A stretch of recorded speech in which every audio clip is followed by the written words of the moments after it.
நாம் அறிந்த வகையில் இந்த பிரபஞ்சத்திலே ஒரே ஒரு சந்திரன் ராமச்சந்திரன் தான்.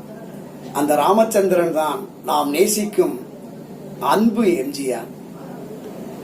புரட்சி தலைவர் எம்ஜிஆர் அவர்களை பற்றி எழுதுவதானாலும் பேசுவதானாலும் படிப்பதானாலும் நமக்கு உற்சாகம் பீரிடும்.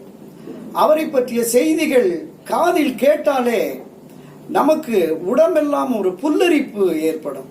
இப்படி ஒரு அதிசய சக்தியா என்று ஆச்சரியப்பட தோன்றும். ஒரு சிறிய சம்பவத்தை சொல்லுகிறேன். 70களிலே ஒரு சர்வதேச நிறுவனம் ஒன்று இந்தியாவில் மக்களை நேசிக்கின்ற, மக்களால் கவரப்பட்ட தலைவர்கள் யார் என்று ஒரு நீண்ட ஆய்வை நடத்தி இருக்கிறது. அந்த ஆய்வின் முடிவிலே அந்த நிறுவனம் தன்னுடைய முடிவை அறிவித்தது. இந்த இந்திய தேசத்தில் மக்களை ஈர்க்கின்ற, மக்களால் நேசிக்கப்படுகின்ற தலைவர்கள் 2 பேர்.